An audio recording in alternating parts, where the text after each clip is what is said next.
Ava used to ask herself that every night before falling asleep. Not out loud, not even in a whisper, but in the lonely silence between her thoughts.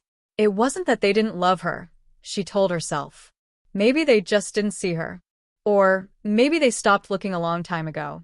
She was the quiet one in the family, the listener, the invisible glue that held the cracks together while everyone else got the applause. She never interrupted. She never made a scene. And in return, she became a shadow. But being a shadow is different from being at peace. Shadows long to be seen. They crave the light, even if they're born from it. Ava's life wasn't always like this. There was a time when she tried to speak up.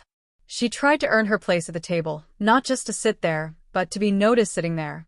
She got good grades, helped around the house, celebrated others even when no one celebrated her. She clapped the loudest at her siblings' events. She asked how her parents were doing, even when no one asked how she was. And still no one looked back. No one asked her what she was passionate about. No one remembered her favorite color. No one noticed when she stopped showing up for things. It was at her cousin's wedding, amidst laughter, flashing cameras, and sparkling chandeliers, that Ava realized something painful. Everyone in her family seemed to exist in one rhythm.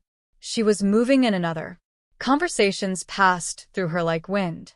Her voice didn't carry weight. Even when she smiled, they looked past her, towards someone they wanted to see. They said things like, "Oh, you're here? I didn't even notice you walked in. I forgot you were staying with us tonight." Each sentence carved deeper into her, a silent reminder that she had become a background detail in her own story. That night, as she stood alone near the dessert table, she watched her siblings dance in the center of the hall. Her mother took pictures of them. Her father smiled with pride. Ava wasn't in a single photo, not because she avoided the camera, but because no one had invited her into the frame. In that moment, her throat tightened. She swallowed 1,000 unsaid words. That's when she realized, you don't have to disappear to be forgotten. She left the venue quietly. No one noticed.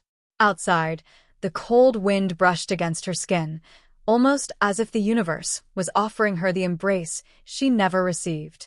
She looked up at the night sky. No stars, just darkness. It didn't feel empty.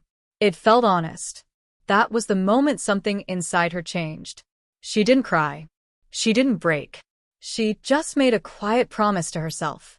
They may not see me now, but one day they will. And that promise? That silent vow in the dark? It became the beginning of a transformation no one saw coming. Ava was born into a family that was always loud, not just in volume, but in energy, ambition, and attention. Her mother, Rebecca, was the kind of woman who filled every room she entered. Her father, Charles, had a booming laugh that could be heard down the street. Her older brother, Liam, was the golden child, athletic, charming, always at the center of things. Her younger sister, Ella, was the baby, delicate and adored. And then there was Ava. She was the middle child in every sense, not just in birth order but in presence. She was not the first, not the last. She was in between, always adjusting, always making space for others to shine. From a young age, Ava learned the art of silence. When Liam got into fights, Ava would be the one to calm him down. When Ella cried, Ava was there to hold her hand. When their parents were tired, Ava quietly did the chores without being asked. She was dependable, kind-hearted, and unnoticed. In school, Ava had a deep love for literature. While her family celebrated trophies, medals, and sports records, she spent hours curled up with books. Words became her secret home. She wrote poems in journals she never showed anyone. She imagined lives that felt fuller than hers, characters who were seen and heard. Her teachers admired her. "You're gifted," they'd say. But those words never made it to the dinner table. Her accomplishments were always filtered through someone else's lens. Liam just got into the soccer championship, her mother would say with pride. Ella was chosen for the school play, her father would beam. And Ava? She'd mention her latest essay or award, only to receive a distracted "that's nice, honey," before the conversation shifted back to someone else. Even her birthday parties felt like afterthoughts. One year, everyone forgot to buy a cake. She sat on the staircase, watching the clock tick past 9 p.m., while her family laughed over a movie downstairs. She told herself it didn't matter. But it did. Every moment like that etched itself into her spirit. By the time she was 16, Ava had learned to keep her achievements to herself. She stopped expecting praise, stopped sharing her joy. She clapped for everyone else, but her own hands stayed still. Her relationship with her parents remained functional, but distant. Her mother loved to organize family photos, but Ava's pictures were always fewer, smaller, often pushed to the side. Her father gave lectures about ambition, but rarely asked what Ava wanted for her future. Liam became a local sports hero. Ella grew into a confident, fashionable teen who attracted attention wherever she went. Ava remained quiet, supportive, fading gently into the background. She never rebelled. Not because she didn't want to, but because she feared that even anger wouldn't get her noticed. But Ava wasn't weak. She was simply patient. Underneath the silence was a sea of dreams, of strength, of sharp observations. She saw everything, every glance, every comment, every choice that proved she was invisible in their eyes. And yet she kept going. She studied harder. She volunteered at the library. She wrote stories and submitted them under pen names, winning contests her family never knew about. There was one teacher, Mrs. Hawthorne, who noticed. One day after class, she said, "Ava, you have a voice that could move the world, if only you'd let it be heard." Ava smiled, but the words stuck with her. Not because they made her believe in herself, but because it was one of the few times someone had acknowledged that she even had a voice. That same year, Ava started a blog under a pseudonym. She wrote about family, invisibility, the hunger to be loved without shouting for it. Her words traveled quietly, but they found readers. Strangers began to send her messages. "I thought I was the only one. Thank you for putting my feelings into words." It didn't fill the void, but it lit a candle inside her. Ava began planning her future in silence. Not out of secrecy, but because she knew no one would ask anyway. She applied to universities on her own, got scholarships through essays, and dreamed of a place where she could finally be seen. She didn't hate her family. That's what made it harder. She loved them deeply. She just wished they had loved her loudly. Every memory Ava had was threaded with quiet pain, like sitting at family dinners where no one asked how her day was. Or Christmas mornings when her gifts felt like last-minute guesses. Or family meetings where her opinions were bypassed like empty chairs. Still, Ava smiled. Still, she helped clean up. Still, she showed up. Because part of her hoped, maybe next time they'll see me. But that hope, stretched thin over years of neglect, was beginning to fray. She was tired of waiting to be chosen, tired of being the extra in her own story. She didn't want revenge. She just wanted recognition. Not for fame. Not for glory. Just for being Ava. And that's where the real story begins. Right at the edge of her quiet, powerful transformation. The turning point in Ava's life began in the smallest, most unexpected way. It was a Tuesday. She'd come home from work to find her family gathered around the kitchen table, laughing over Ella's new modeling photos. The dining room was bright with chatter, the walls echoing with delight. Ava stood in the doorway for nearly 3 minutes before anyone even noticed she had entered. "Oh, hey Ava," her mother said mid-laugh. "Did you see Ella's latest photo shoot? She's really getting popular now."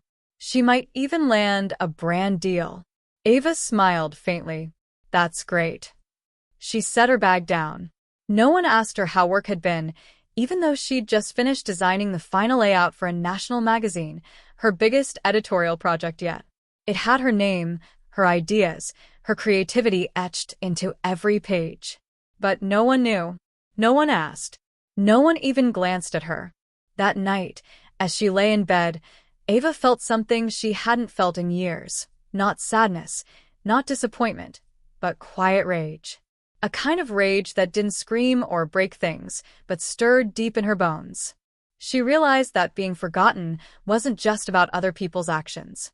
It was about what she had been allowing. She had let them forget her. She had made herself easy to ignore. And that needed to stop. The next morning, she called in sick to work.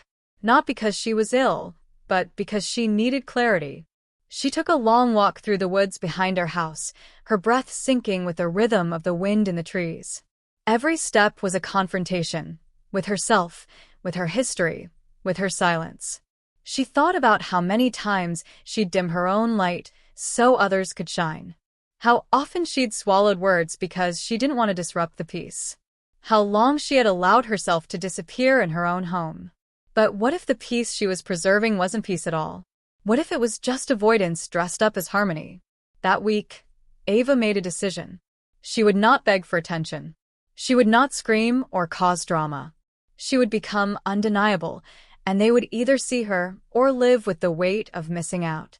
She started publishing her writing under her real name. Her blog posts, once anonymous, began gaining traction. One of her essays, titled "Invisible Doesn't Mean Invaluable," went viral. It was a haunting piece about growing up as the forgotten sibling, filled with quiet metaphors and piercing truths. Readers flooded her inbox. Influencers reposted her work. Publishers reached out with offers. An interview request came from a major podcast. Ava didn't tell her family. Not because she wanted revenge, but because this time, the light was hers. And she wanted to sit in it for a while, alone. The more she leaned into herself, the clearer everything became. She wore bolder colors. She started saying no when she didn't want to do something. She redecorated her room, turning it into a creative sanctuary. She stopped attending family dinners when she felt drained. And still no one asked why. They simply continued to talk around her, as they always had. Until one evening, when something shifted. Her brother, Liam, walked into the living room holding his phone. "Hey, Ava? I just saw your article on my feed. Did you really write this?" Ava looked up from her journal. "Yes." He blinked. Wow. "It's powerful. I didn't even know you wrote like this." She shrugged. Most people don't know what they don't pay attention to. It wasn't meant to be cruel. It was just the truth. That moment echoed louder than any argument could have. Liam sat beside her, silent. He read the piece again, this time slower. When he looked up, his eyes weren't proud. They were guilty. "I didn't realize," he whispered. "I mean, I guess I did, but not like this." She gave him a soft smile. "It's okay. You weren't supposed to." From that point on, the whispers started. One by one, family members stumbled upon her writing. A cousin sent a screenshot in the family group chat. An aunt commented on her Instagram. Her mother overheard someone at the grocery store say Ava's words had moved them to tears. It wasn't long before the house that had once overlooked her was now buzzing with her name. But Ava wasn't looking for validation anymore. She was standing in her power, regardless of who applauded. Then came the dinner invitation. A family celebration, her mother called it. "Just something small, we want to talk." Ava almost didn't go, but curiosity led her there. When she arrived, she saw the table set for 6. Candles flickered. Her name was written on a small card, spelled correctly for once. She sat down guarded. Her father cleared his throat. "Ava, we've been reading your writing. We didn't realize you were feeling all that. We're sorry." Ava raised an eyebrow. "Are you sorry because you read it, or because it's true?" Silence fell. Then her mother, for once, dropped her performative smile. "I don't know. Maybe both. But I do know we failed you." Ella reached over and placed a hand on Ava's. "You made me cry, Ava. I read every word. I'm ashamed. I thought I was the closest to you, but I didn't even see you." Tears welled in Ava's eyes, but she didn't cry. Instead, she spoke with a calmness that carried the weight of years. "I never wanted attention. I just wanted to matter." "You do," Liam said quickly. "You always did." Ava shook her head. No. "You're only saying that now because the world saw me first." Her words didn't come from bitterness, but from truth. It wasn't an accusation. It was a mirror. The dinner was quiet after that. Apologies were whispered. Awkward silences filled the spaces where laughter once lived. But something else was present, too, awareness. And Ava realized something profound. Sometimes people don't see you until the world forces them to. And when they do, it doesn't undo the years you were invisible. But it gives you a choice. Do you walk back into their gaze, or do you walk forward, toward the light you built yourself? Ava didn't give them an answer that night. She just stood, thanked them for dinner, and left. She walked into the evening with her shoulders straight and her head held high. The streetlight above her buzzed softly. The stars, hidden all her life, now peeked through the clouds as if to say, "We've been here all along." Ava stood on the balcony of her small apartment, months after the family dinner that had shifted everything. The city lights stretched endlessly before her, a sea of possibilities, each one glowing with the promise of something more. In the time since her writing went viral, Ava's world had transformed. She had signed a publishing deal for a memoir, one that would chronicle her journey from invisibility to individuality. She was now invited to speak on panels, to write columns, and to teach others how to find their voice when life had conditioned them to stay silent. Her presence was being recognized, but more importantly, she was recognizing herself. Yet, even with the external validation, a quiet storm brewed within her. Because the truth was, healing isn't a straight path. Even as she gained recognition, Ava was still unpacking years of emotional bruises. Her family had started making an effort.